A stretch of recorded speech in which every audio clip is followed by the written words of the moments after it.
ഇപ്പോൾ ലോക്സഭാ തെരഞ്ഞെടുപ്പുമായി ബന്ധപ്പെട്ട് ഇലക്ഷൻ നടന്നുകൊണ്ടിരിക്കുകയാണല്ലോ. രാജ്യം ഒരു നിർണായക പ്രതിസന്ധിയിലേക്ക് കടന്നു പോകുന്നത് എന്ത് പറയുന്നു? രാജ്യത്തെ ജനാധിപത്യവും മതനിരപേക്ഷതയും ഭരണഘടനാ മൂല്യങ്ങളുമെല്ലാം സംരക്ഷിക്കപ്പെടണം എന്നാഗ്രഹിക്കുന്ന ഒരു തെരഞ്ഞെടുപ്പാണ് ഈ തെരഞ്ഞെടുപ്പ്. അതുകൊണ്ട് തന്നെ ഈ തെരഞ്ഞെടുപ്പോടുകൂടി വലിയ രാഷ്ട്രീയ മാറ്റം ഇന്ത്യയിലുണ്ടാകും. അത് സംഘപരിവാരത്തിൻ്റെ എല്ലാ ധിക്കാരത്തിനെതിരെയുമുള്ള വിധിയെഴുത്തായി ഈ തെരഞ്ഞെടുപ്പ് മാറും എന്ന് തന്നെയാണ്.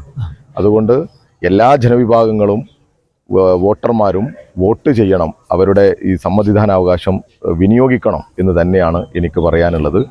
ഇവിടെ മലപ്പുറത്താണെങ്കിൽ എനിക്കുറപ്പുണ്ട്, മതനിരപേക്ഷതയ്ക്ക് ഒരു ഗ്യാരണ്ടിയുള്ള മുന്നണി ഇടതുപക്ഷം എന്നുള്ള നിലക്ക് എന്നെ വിജയിപ്പിക്കും എന്നുള്ള പ്രതീക്ഷയാണ് എനിക്കുള്ളത്.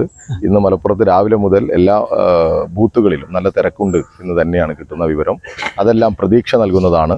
രാജ്യത്തിന് വേണ്ടിയുള്ള പോരാട്ടത്തിൽ കൂടെ ഉണ്ടാകണം എന്ന് തന്നെയാണ് എനിക്ക് എൻ്റെ വോട്ടർമാരോട് പറയാനുള്ളത്. രാജ്യം ഒരു പ്രതിസന്ധി ഘട്ടത്തിൽ കടന്നുപോയി. മലപ്പുറം മണ്ഡലവുമായി ഏറ്റവും അടുത്ത് നിൽക്കുന്ന ഒരു പ്രദേശം കൂടിയാണല്ലോ കൊടിയത്തൂർ. ഈ നാടിന്റെ വികസനവുമായി ബന്ധപ്പെട്ട് എന്തെങ്കിലും മുന്നോട്ട് വെക്കുന്നുണ്ടോ? വികസനവുമായി ബന്ധപ്പെട്ട് നിരവധി കാര്യങ്ങൾ ഞങ്ങൾ പ്രകടന പത്രികയിൽ തന്നെ മുന്നോട്ട് വെച്ചിട്ടുണ്ട്. അതിൽ ഏറ്റവും പ്രധാനം നമ്മുടെ അടിസ്ഥാന സൗകര്യ വികസനങ്ങൾ തന്നെയാണ്. കാർഷിക രംഗത്ത് വികസനമുണ്ട്, അതോടൊപ്പം കായിക മേഖലയുടെ വികസനമൊക്കെ ഉണ്ട്. അപ്പോൾ അതിനൊക്കെ വേണ്ടിയുള്ള പ്രവർത്തനത്തിന് നേതൃത്വം കൊടുക്കും. Okay, thank you sir.